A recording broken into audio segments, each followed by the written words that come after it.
Question number 7 देखो, मैंने आपको कहा भी था ये वेरी इंपॉर्टेंट क्वेश्चन है, ऐसे एग्जाम में बहुत बार आ चुका। लेकिन मेरी बात सुनना, इसने कहा कि यदि निम्न बंटन का माध्य आपको दे रखा है, इनकी मीन आपको पहले से गिवन है 7.5, तो पी का मान ज्ञात करो, find the value of P. लेकिन बात ये है, इसमें कहीं पर भी ये नहीं लिखा हुआ है कि इस विधि से सोल्व करो, मतलब इस मेथड से सोल्व करो। मेथड मैंने आपको कहा था ना, मीन निकालने के 3 मेथड आपके सिलेबस में, अज्यूम मीन, स्टेप डेविएशन और एक होता है डायरेक्ट मेथड। ये तीनों मेथड से करना होता है, लेकिन इस मेथड का नाम नहीं लिखा, तो जब तक मेथड का नाम नहीं लिखेंगे अपन डायरेक्ट मेथड से करेंगे। मतलब प्रत्यक्ष विधि, पगविचलन विधि और अब एक होती है कल्पित माध्य विधि। तो इसमें किसी भी विधि का नाम नहीं, इसलिए अपन इसको किससे करेंगे, प्रत्यक्ष विधि से, यानी डायरेक्ट मेथड से। जब तक ना कहे इसको अपन को डायरेक्ट मेथड से ही करना है। तो अकॉर्डिंग टू डायरेक्ट मेथड, प्रत्यक्ष विधि के अनुसार, और प्रत्यक्ष विधि के अनुसार ऐसा क्वेश्चन एग्जाम में दे रखा होगा, अपन फिर से सोल्यूशन में एक बार टेबल बनाएंगे, x की और एक f की और एक fx की। ये आपको पता चली गया होगा अब तो, क्योंकि इस डायरेक्ट मेथड में जो अज्यूम मीन का फॉर्मूला होता है, अज्यूम मीन यानी कि समांतर माध्य, इसको अपन x बार से नोट करते हैं, sigma fx upon sigma f। इसका मतलब हमें जो जरूरत पड़ेगी वो सिग्मा fx की पड़ेगी, इसलिए हमने fx निकाल रहे हैं। x की वैल्यू है 3, 5, 7, 9, 11, 13, ठीक है। और f की वैल्यू है 6, 8, 15, p 8 और 4। fx की बात करें तो ये हो गया 18, ये हो गया 40, 7 5 या 35, 3 कैरी, 7 और 3 10, 9 इंटू पी है तो 9p आएगा। अब देखो एग्जाम के अंदर यहाँ पर कोई xy भी दे सकता है, कोई बात नहीं, जो भी दे वो एज इट इज आएगा। 9 इंटू पी 9p, 11 8 88 और 13 चौक 52, 52। तो fx का सम कितना हो जाएगा, ऐड कर लो एक बार, ये हो जाएगा अपना, ऐड में यहाँ लिख देता हूँ, क्या पता दिखने नहीं हो। तो 8 5 13, 13 और 10 23, यानी 23, फिर 2 हाथ से लगी, केयर लगी, तो ये हो गई 7 8 15। ये ऐड नहीं होगा, ध्यान रखना, 9p एज इट इज रहेगा, अलग से रहेगा। और ये हो गया 13 और हाथ से लगी थी 2, ठीक है, 15 और 29 और 30, फिर 3 कैरी, ये हो गया 1 और 3, ठीक है, 2 हाथ से लगी तो 3 हो गया। 303 प्लस 9p, ये p की वैल्यू ये एज इट इज रहेगी, ठीक है, क्योंकि ये वैल्यू p की है। तो सिग्मा fx की वैल्यू कितनी आ गई, 303 प्लस 9p। यहाँ लिखना आपको था हालांकि, लेकिन दिख नहीं रहा इसलिए यहाँ लिख रहे हैं। और एक है सिग्मा f, इसको जोड़ लो, ये 14, 14 और 15, 29, 29 और ये हो गया 33, ठीक है। और ये p जो है 33 और 8 41, p एज इट इज रहेगा, तो 41 प्लस p, ये एज इट इज रह जाएगा, p अलग से रहेगा, प्लस में रहेगा। तो fx की वैल्यू रख दो 303 प्लस 9p अपॉन f की वैल्यू है 41 प्लस p, और जो हमें एज्यूम मीन दे रखा है, गिवन एज्यूम मीन, वो हमें कितना दे रखा है 7.5। तो यहाँ लिख देंगे अपन समांतर माध्य के नीचे समांतर माध्य 7.5। इसको इससे क्रॉस मल्टीप्लाई करवा लो, 7.5 को तो करवा लो 41 प्लस p से, और यहाँ इसके नीचे 1 रख लो, तो ये तो मतलब ही नहीं है, एज इट इज रह जाएगा 303 प्लस 9p। अब बारी बारी मल्टीप्लाई कर लो, एक बार 7.5 को 41 से कर लो, ठीक है, तो ये तो एज इट इज एक से करने पर तो 4 से 20, 2 80 लगे, 28 और 2 30, यानी कि 5 7 0 3, एक संख्या बाद एक डिजिट बाद पॉइंट, तो 307.5। तो ये 7.5 को p से करोगे तो 7.5p रहेगा, बस इधर 303 प्लस 9p, ठीक है।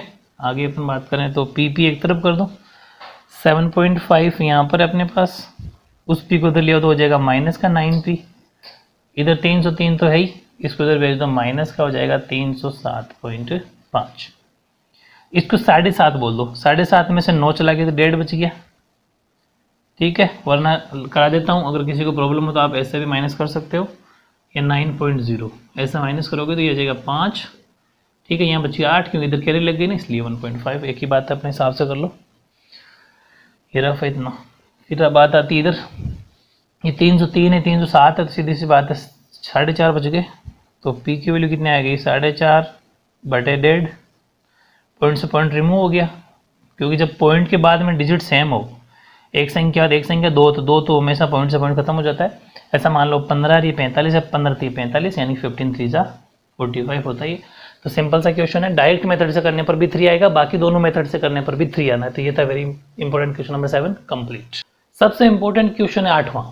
ये एग्जाम में सीबीएसई में तो बहुत ही बार पूछा गया, आपके भी बहुत बार आ चुका है।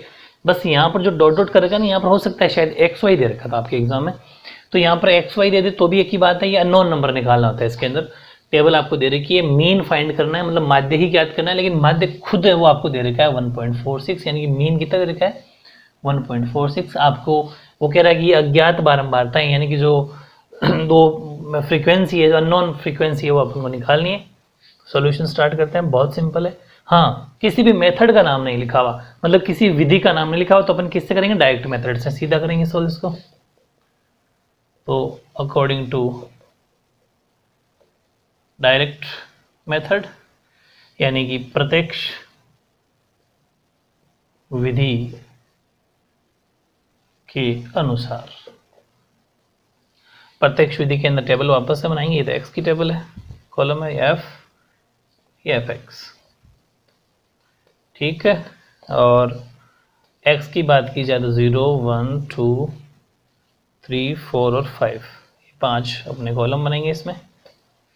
और यहाँ 46, यहाँ कुछ नहीं, देख माइक काम करते हैं अपन, यहाँ पर देखो कुछ भी मन से दे सकते हैं, XY दे सकते हैं, ठीक है। तो यहाँ अपन X लिख लेते हैं, यहाँ Y लिख लेते हैं, और फिर 25, ये मन से नाम दे सकते हो, कोई फर्क नहीं पड़ता।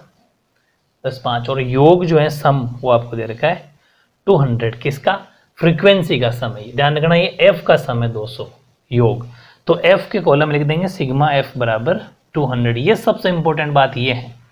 देखो हालांकि आपको ऐसा लगेगा कि यार यहाँ तो X और Y है, इसको सबको जोड़ने पर 200 होगा, वो जो मिसिंग नंबर है ना X और Y, वो कहीं ना कहीं 200 में जो कम पड़ेंगे वो नंबर है, लेकिन हमें ये मान के चलना है कि इन सबको जोड़ने पर 200 होगा। बहुत ही बड़ी बात यही है, बस ये समझ में आ गई ना बात, तो ये क्वेश्चन मुश्किल नहीं है। एफ एक्स निकाल लेते हैं, तो 0 हो गया, 1 को x से किया तो x, 2 को y से किया तो 2y, और 25 को 3 से किया तो 75, ये हो गया 40 और ये हो गया 25। अब देखो हमें प्रत्यक्ष विधि में, इनकी डायरेक्ट मेथड में एफ एक्स की भी जरूरत पड़ती है, तो जोड़ लेंगे। हाँ, इतना तो जुड़ेगा नहीं, 0 का कोई मतलब नहीं, x और y की अलग रहेगी। 75 और 25 100 140 तो नंबर हो गया as it is, plus x plus 2y, ये ध्यान रखना, ठीक है। 140 प्लस x प्लस y, क्योंकि ये किसी x और y किसी नंबर में नहीं ऐड होंगे, ठीक है। चलो अब लगाते हैं अपन फॉर्मूला। अच्छा हमारे पास गिवन क्या है, एक हमने जो ये x और y माना वो लिख सकते हो आप, let unknown frequency are x and y, माना अज्ञात। देखो मेरी तरीके से करना पूरा सिस्टमेटिक ढंग से, अज्ञात बारंबारताएं x व y, स्टेटमेंट बहुत ज़रूरी होता है, मतलब ये जो लैंग्वेज है ना ये अच्छे से लिखा करो। और ये करने के बाद में तो फॉर्मूला लगा देंगे अपन अर्थमेटिक मीन का। अर्थमेटिक मीन का मतलब समांतर माध्य। शायद मैंने बच्चे उस क्वेश्चन नंबर 7 में भी अज्यूम मीन वर्ड यूज़ कर लिया होगा, वो अज्यूम मीन नहीं हो, अर्थमेटिक मीन है, ठीक है, तो एडजस्ट कर लेना, कभी कभी गलती हो जाती है। समांतर माध्य का फॉर्मूला आपको पता ही है, समांतर माध्य यानी अज्यूम मीन को अपन दिखाते हैं, सॉरी अर्थमेटिक मीन को अपन दिखाते हैं x बार से, और फॉर्मूला होगा sigma F x upon sigma F. और अर्थमेटिक मीन यानी कि समांतर माध्य में दे रखा है 1.46, तो 1.46 बराबर सिग्मा एफ एक्स को रख दो 140 प्लस एक्स प्लस 2y, और सिग्मा एफ रख दो 200। बहुत ज़्यादा आसान तरीका बताता हूँ सॉल्यूशन करने का। देखो इस चैप्टर में मुश्किल क्या है, इतना सा मुश्किल है, कैलकुलेशन में टाइम लगता है, लेकिन अगर आप मेरे तरीके से करोगे तो आपको टाइम लगेगा नहीं। मैंने आपको कल भी बताया था मिस्टर वाला तरीका, यहाँ क्या है 1.46, और इसमें कितने जीरो है, 2 जीरो। मैंने कहा था जीरो वाले मेरी ट्रिक काम करेगी, मिस्टर मैंने ट्रिक बताई थी, मल्टीप्लाई में राइट साइड, दिल्ली डिवाइड में लेफ्ट साइड। तो इन 2 जीरो का मतलब है ये 2 जीरो इससे मल्टीप्लाई हो गए, भाई ये यहाँ के मल्टीप्लाई तो होना है, क्रॉस मल्टीप्लाई करवाने अपन। तो सीधी सी बात है, जब 200 को इससे मल्टीप्लाई करेंगे, ऐसा मान लो 2 जीरो खत्म, और ये कितने बन गए 146। क्यों, क्योंकि 2 जीरो का मतलब है 2 स्टेप पॉइंट खिसक गया, तो पॉइंट आ गया 146 के बाद में, मन में सोचना है। और 146 के बाद में पॉइंट आने का मतलब तो कुछ है ही नहीं, इसका मतलब ऐसा समझो कि यहाँ से तो पॉइंट खत्म, वहाँ से 2 जीरो खत्म, बस पीछे क्या बचा 146 और 2, उसको आप बिना पेन चलाए कर सकते हो। 2 6 ज़ा 12, 1 कैरी, 2 4 ज़ा 8 और 1 9 और 2 1 ज़ा 2, बस बड़ा सिंपल हो गया ना। तो ये एक तरीका है जिसमें आप टाइम बचा सकते हो। इसको इससे करेंगे एज इट इज, ठीक है। चलो इसके बाद इधर देख लो नंबर एक तरफ कर लो, 292, 140 को इधर ले आओ, माइनस का हो जाएगा, उधर बच गया x प्लस 2y, क्या बच गया, 2 का तो 2, 9 में से 4 गया तो 5 और 1 बराबर x प्लस 2y। बस इसको यहीं पर छोड़ दो, ये बनी एक इक्वेशन फर्स्ट। अब आप ये सोच रहे होंगे कि इसके बाद में ये सोल्व होगा ही नहीं, बिल्कुल सही सोच रहे हैं आप, इसके बाद में क्या सोल्व करेंगे। लेकिन एक चीज इसने दी थी हमें, उसने कहा कि जो ये f का सम है वो 200 है। ये हमने सोचा यार ये कैसे हो सकता है, तो इस जो चीज इसने दी उसकी अकॉर्डिंग हम देखते हैं। देखो हमारे पास क्या दिया हुआ है, वी हैव, हमें दिया है, क्या दे रखा है कि इसने कहा कि इन सब का सम 200 है। तो इसकी बात अपन मान लेते हैं 1 मिनट के लिए। देखो इसका मतलब ये हुआ कि इनको जोड़ो, ये हो गया 15 25 40 और ये हो गया 86, 86 प्लस x प्लस y वो ही 200 है। ये हमें क्वेश्चन वाले ने दे रखा है कि इन सब को जोड़ने पर 200 आएगा। हमने कहा ठीक है तेरी मान लेते हैं, ये हो गया अपना 30 40 और ये 86, 86 प्लस x प्लस y वो ही 200 है, ये हम मान के चल रहे हैं, ठीक है। चलो तो x प्लस वाई बराबर 200 तो अपने पास है, 86 को उधर भेज दो तो माइनस का हो जाएगा। तो x प्लस वाई बराबर क्या बच गया, 10 में से 6 गया तो 4, यहाँ बच गया 9 में से 8 गया तो 1 और 1 114 बच गया। ये बन गया समीकरण 2। और आप इसको और इसको देखते आपको एलिमिनेशन मेथड की याद आती होगी, विलोपन विधि, कि जब एक्स वाई की वैल्यू आपस में काटना हो, सोल्व करना हो तो हमेशा कौन सी मेथड अप्लाई करना है अपन को, एलिमिनेशन मेथड। तो अकॉर्डिंग टू एलिमिनेशन मेथड, ठीक है, यानी कि विलोपन विधि के अनुसार। विलोपन विधि का मतलब है किसी एक नंबर का विलोप करना, गायब करना। तो अपन एक काम करते हैं, उसमें मैंने आपको बहुत अच्छे से तरीका बता रखा है। विलोपन विधि एलिमिनेशन मेथड कब लगाते हैं, थोड़ा सोच के लगाना पड़ता है, क्योंकि या तो प्लस करना होता है या फिर माइनस करना होता है। उस मेथड में हमने देखा कि x से x कट सकता है, क्योंकि जब वैल्यू सेम हो इन दोनों में से, देखो y और वहां पर 2y, तो y की वैल्यू तो सेम है नहीं, तो ये तो कट नहीं सकती। तो हमने सोचा यार जब x में से अगर x को माइनस कर दिया जाए तो कट सकता है। इसका मतलब हम क्या करेंगे कि समीकरण 1 में से जो इक्वेशन फर्स्ट है उसमें से इक्वेशन सेकंड को माइनस कर देंगे, यानी कि समीकरण या तो 2 में से 1 घटा दो, चाहे 1 में से 2 घटा दो, कुछ ही फर्क नहीं पड़ता, ठीक है।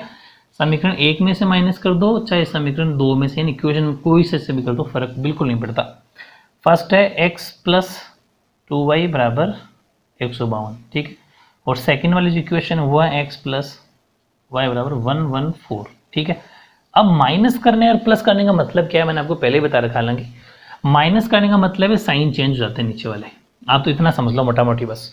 और जब ऐड करना होता कब, जब यहाँ पर x x सेम होता लेकिन x की वैल्यू प्लस की होती, ये वाली x जो x है वो माइनस का होता, तो वो ऑलरेडी कट जाता, तब अपन प्लस करवाते, क्योंकि प्लस में नीचे के साइन चेंज नहीं होते। लेकिन अभी हमें जरूरत थी x x काटने के लिए, इसलिए हमने साइन चेंज किया तो माइनस किया, ये कट गया। 2y में से 1y गया तो सिर्फ y बच गया, 12 में से 4 गया तो 8, 4 में से 1 गया तो 3, ठीक है। तो y की वैल्यू निकल के आ गई 38। समझ पा रहे हो, इस y की वैल्यू को, द वैल्यू ऑफ y, इसको किसी में भी रख दो, पुट इन इक्वेशन। कौन सी इजी पड़ेगी इक्वेशन, सेकंड रख लो, इजी पड़ेगा, इक्वेशन है ये, ठीक है। y का मान समीकरण 2 में रखने पर,